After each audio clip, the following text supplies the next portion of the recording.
Et si la politique étrangère française n'était plus guidée par la République, mais par des réseaux invisibles? Et si les décisions qui impactent l'équilibre du Maghreb, la mémoire coloniale et l'avenir d'un continent entier n'étaient plus prises à l'Élysée, mais dictées ailleurs? Un historien brise le silence. Un président semble piégé. Un pays, l'Algérie, observe, blessé, trahi, mais lucide.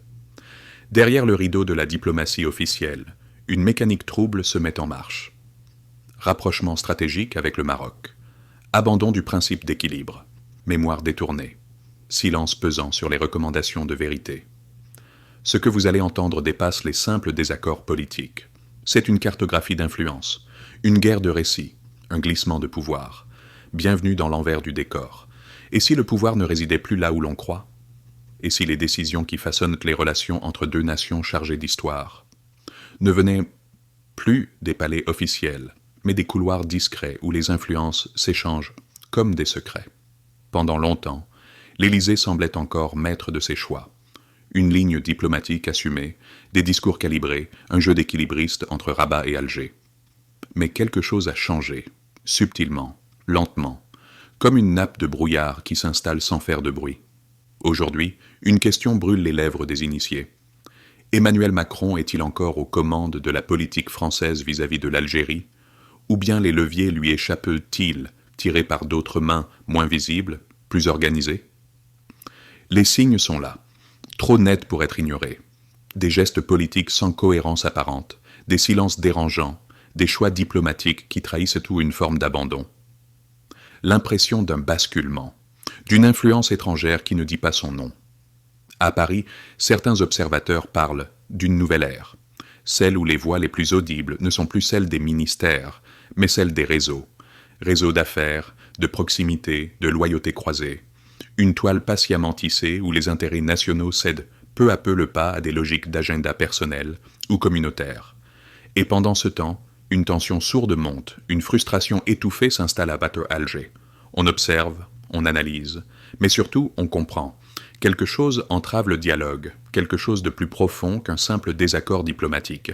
Ce n'est pas une erreur de stratégie, ce n'est pas non plus un malentendu, c'est un glissement, un déplacement progressif du centre de gravité du pouvoir décisionnel français, loin des mains du président, vers des sphères moins visibles, mais tout aussi puissantes. Ce glissement, ce flou, c'est là que tout commence. En 2021, un geste fort avait pourtant été posé. Emmanuel Macron, en quête d'un nouveau souffle dans la relation franco-algérienne, confie à un historien reconnu, Benjamin Stora, une mission délicate, poser les bases d'une réconciliation mémorielle entre la France et l'Algérie. Pas une réconciliation de façade, une vraie, une qui regarde le passé droit dans les yeux. Ce rapport, fruit d'un travail sérieux, proposait une série de mesures symboliques et concrètes. Ouvrir les archives de la guerre d'Algérie, reconnaître certaines exactions, mettre en place des programmes éducatifs pour apaiser les mémoires. C'était l'occasion rare d'écrire une nouvelle page, ensemble.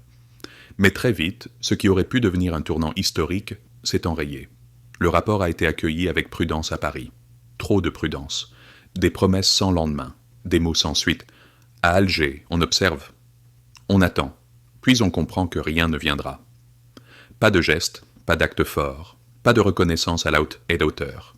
Les semaines passent, puis les mois. Et ce silence devient assourdissant. Aucun programme mis en place. Aucun discours présidentiel à la hauteur. Le rapport devient un document poussiéreux, rangé quelque part dans un tiroir de l'Élysée, comme si cette main tendue n'avait jamais existé. En Algérie, ce désengagement est vécu comme une humiliation. Non pas une simple déception politique, mais une blessure identitaire. L'histoire, encore une fois, semble être traitée comme un outil de convenance. On s'en sert quand cela arrange, on l'oublie quand elle dérange, et surtout, on commence à douter. Ce manque de suite n'est pas anodin. Il ne peut être le fruit d'un simple oubli bureaucratique, quelque chose où quelqu'un empêche la mise en œuvre de ses recommandations, un frein invisible, tapis dans l'ombre du pouvoir. À ce stade, il ne s'agit plus d'une question de volonté. Il s'agit d'une interférence. Ce n'est pas une rumeur. Ce n'est pas une interprétation. C'est une annonce officielle, claire, irréversible. En 2023, Emmanuel Macron exprime son soutien au plan marocain d'autonomie sur le Sahara occidental. En un seul geste, la diplomatie française abandonne sa prudence historique. Elle prend parti. À Rabat, c'est l'euphorie, une victoire diplomatique éclatante. À Alger, le choc est immédiat, brutal. Un électrochoc géopolitique, une blessure vive. Ce territoire, le Sahara occidental, n'est pas qu'une étendue de sable, c'est une terre riche, stratégique, convoitée. Depuis 1975, deux visions irréconciliables s'y affrontent. Le Maroc, qui considère cette région comme sienne. Le Front Polisario, soutenu par l'Algérie, qui milite pour l'indépendance du peuple sahraoui. L'ONU a un plan. Clair. Depuis des décennies, organiser un référendum d'autodétermination. Mais Paris, en se rangeant sans détour du côté marocain, piétine ce processus, balaye les résolutions internationales et envoie beaucoup un message dévastateur. La légitimité n'a plus de poids. Seule compte l'influence. Pour l'Algérie, ce revirement n'est pas une décision politique parmi d'autres. C'est une trahison symbolique, un acte de défi, un abandon de la neutralité, une provocation froide déguisée en pragmatisme. Car ce choix ne vient pas de nulle part. Il ne tombe pas du ciel. Il porte les traces d'un travail d'influence, long, patient, souterrain. Dans les cercles algériens, plus personne ne doute. Cette orientation pro-marocaine ne peut s'expliquer sans l'existence de pressions extérieures. Ce n'est pas Macron seul qui a changé de cap, c'est une force en coulisses qui a subtilement déplacé la boussole. Et tandis que les diplomates algériens rappellent leur ambassadeur, que les accords s'effondrent, que les coopérations se figent, une question monte comme une onde de choc. Pour qui parle la France? Et surtout, qui parle à sa place? Ce n'est pas un hasard, ce n'est pas une coïncidence. Derrière chaque choix politique majeur, il y a souvent des mains discrètes, des trajectoires invisibles, des forces qui s'exercent en dehors des circuits officiels. L'influence n'est plus une affaire de diplomates. Elle est devenue une science stratégique, perfectionnée par des réseaux d'experts, de communicants, de figures politiques implantées à des endroits clés. Dans le cas de la bascule française vers Rabat, plusieurs noms reviennent avec insistance. Parmi eux, Rachida Dati, ancienne ministre, aujourd'hui maire d'arrondissement. Connue pour sa proximité avec le roi du Maroc, elle incarne une génération de décideurs français dont les loyautés dépassent les frontières républicaines. Son nom revient souvent dans les cercles d'analyse, comme pivot d'un agenda discret mais constant.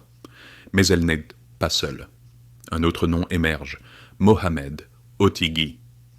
Inconnu du grand public, discret, presque effacé, mais redoutablement présent dans les sphères de lobbying entre Paris et Rabat. Son travail ne se voit pas. Il s'écoute à huis clos, dans des salons feutrés, dans des rendez-vous confidentiels. Il incarne la diplomatie parallèle, celle qui ne passe pas par les ambassades, mais par les affinités personnelles, les invitations ciblées, les mécénats subtils. À cela s'ajoute un levier médiatique. Plusieurs rédactions françaises semblent reprendre mécaniquement la narration marocaine sur des sujets sensibles. Sahara occidental, tension algéro-française, revendications mémorielles. Et pendant que ces récits dominent l'espace public, la voix algérienne est rendue invisible, presque volontairement effacée. Ce réseau ne fonctionne pas comme une organisation traditionnelle. Il n'a ni siège, ni porte-parole, mais il avance, lentement, sûrement.